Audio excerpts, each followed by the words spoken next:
اصول خوارج بسیار اختصار، اصول خوارج فقط اختصار کمی دوستان بفهمن که خوارج کی هستند. فقط امیر بعضی دوستان فکر میکنه که می خوارج کدام سبزی است خوردنی است. آنانی که شاگردای انا همین مدنی بدبخت هستند باید بدانند که اونها والله از اسلام خارج شدگین. اونها والله از اسلام خارج شدگین. خود یه تکفیری به ایمانای از اسلام خارج شدگین. از اسلام خارج شدگین. استاد یک سوال آمدم تکراری از بازم از استاد میپرسم. استاد عزیز گفتن راجع به خوارج یک کم ذره معلومات بده. چه رقم بودن، از کجا پیدا شدن، چه رقم مردمایی بودن، چی اعمالا رو انجام دادن و صفاتش در حدیث رسول الله صلی الله علیه و سلم درباره خوارج چی بیان کرده؟ صفات خوارج. جزاکم الله خیر. بله، خوارج ها کسانی هستند که پیامبر صلی الله علیه و سلم از اونها البته که بیم داده و پدر خوارج ها ببین بابای اونها در زمان پیامبر صلی الله علیه و سلم به پیامبر سخنی ناسزا گفته و گفته که اعدل ای محمد عدل بکن و پیامبر صلی الله علیه و سلم گفتند از فرزند همین فرزندهای میآید و کسی که اونها رو به قتل میرساند البته که اجر میگیرد. و خوارج ها اولین وقتی که به وجود آمدن در زمان عثمان ابن عفان رضی الله عنه و بعد از این همچنین یک جماعت مشهور شدن در زمان علی ابن ابی طالب رضی الله عنه که اولین جماعت مذهبی در زمان علی ابن ابی طالب همچون عقیدوی به وجود آمد. خوارج ها کی هستند؟ عقیده اونها چگونه عقیده است که ما باید اصل موضوع اینجاست که خوارج رو بشناسیم. اصول خوارج قدیم یک نمود خوارج بود و خوارج زمانه ما یک نمود خوارج است. چگونه که مرجعه القدیم و مرجعه زمان نمیگن. ما خوارج های زمانه رو اگر بگوییم و خوارج های قدیم هم همچنین اصل رو داشتن که میگن اولین عقیده اونها الاصل فی الناس کفر. اصلی همه انسان هایی که در روی دنیا هستند این کفر است. یعنی هر کسی که در روی دنیا است کافر است.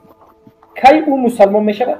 همون زمانی که ما عقیده‌اش رو فهمیدیم که موافق عقیده ما باشد، یعنی خوارج ها میگن موافق عقیده خوارج ها باشد، بعد از فهمیدن بعد او را مسلمان میگن.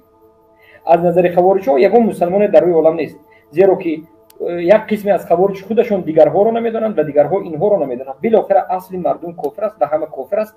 علامت اسلام این دلالت به مسلمان بودن کس نمیکند و این مخالف به مذهب اهل سنت و جماعت، مخالف به قرآن و سنت است.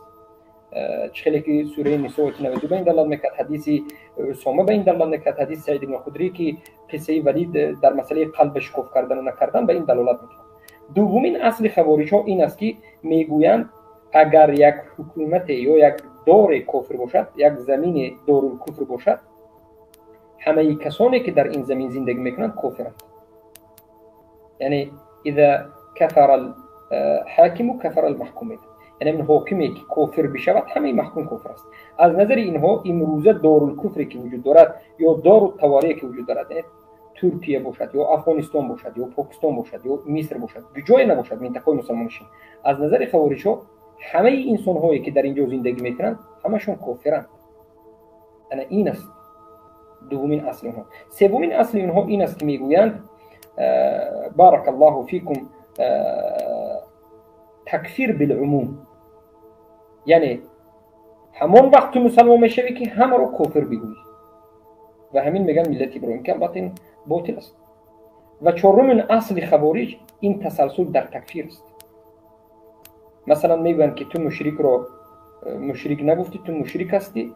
سومین انسان رو، چهارمین انسان رو، پنجمین انسان رو، هزارها انسان رو به خاطر یک مسئله که حتی آخرین انسان نمیفهمد که چی حادثه شده باشد تکفیر میکنه. التسلسل فی التکفیر، تسلسل در تکفیر در نزد اهل سنت و جماعت وجود ندارد.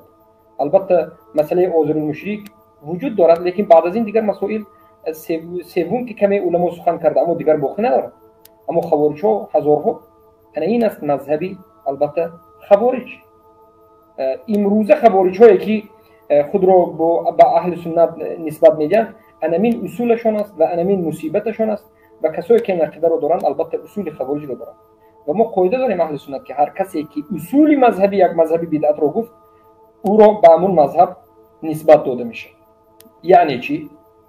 یک کسی بگوید که اصل مردم کفر است، همه کافر است بغیر از من بگوید، پس این انسان خوارج است، اگرچه در دیگر مسائل خوارج نباشد، زیرا که اصل مذهب خوارج رو گفت. یک انسان بیاید و بگوید که مشرک‌ها جهل و مشرکا عذر است و اینها مسلمان هستند. پس این مرجئه هست، زیرا که اصلی مذهبی مرجئه رو گفت. یک کسی بیاید و بگوید که الله کلامش مخلوق است، کلام الله مخلوق است، امام احمد و دیگران گفتند که این جهمی است، زیرا که اصلی مذهبی جهم رو گفت.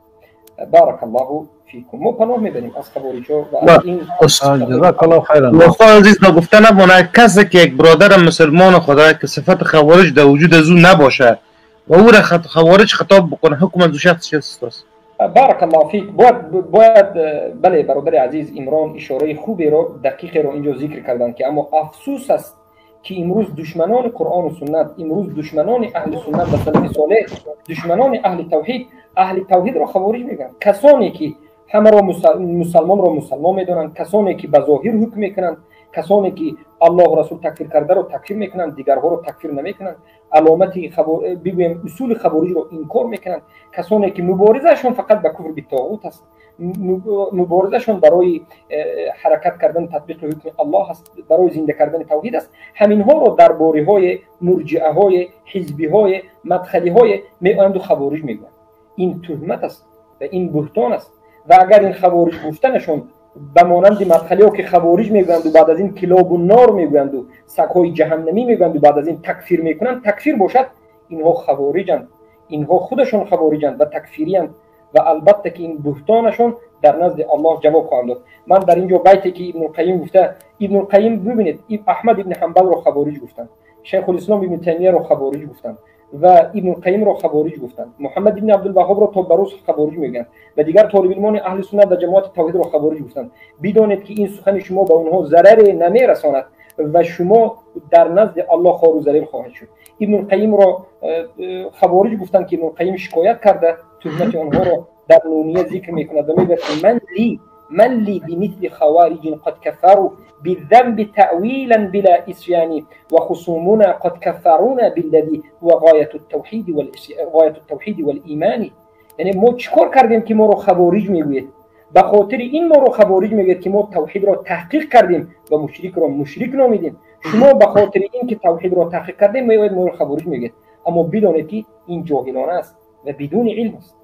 و بارک الله فیکم. از همین جد میگیم اینها سلیمان العلوان در حق این چنین انسان‌هایی که اهل سنت را خوارج میگن گفتند هؤلاء مرجئه للطواغیت و خوارج للموحدین. اینها مرجئه هستند در روبروی طواغیت و مبالات میکنن طاغوت‌ها را. با طاغوت‌ها همه نیکی و خوبی و دوستی را میکنند، اما در حق اهل توحید خوارجی میکنند و اهل توحید را به بدی یاد میکنند و این خطری بزرگ دارد. و بدانید که فتوای محمد بن عبدالوهاب است که در زمان خودشان کسایی بود که طرفداری از حکومت عثمانی میکرد، دولت عثمانی شرکی که در همان زمان بود. یک جمله از انسانان خود را اهل سنت میگفتند و دولت عثمانی را حمایت کرده و محمد بن عبدالوهاب را خوارج میگفتند. محمد بن عبدالوهاب حکم تکفیر نوران دادند. یعنی این مسئله خطرناک است، بنیاد مسئله خطرناک است. باید توبه بکنید از خوارج گفتن برادرهای موحدتون، توبه بکنید و خود شما باید مسلمانی حقیقی ربانی که الله گفته که این بدون براءت و بدون کفر بالطاغوت به وجود میاد، به این دین حقیقی و ربانی تسلیم بشید. بارک الله.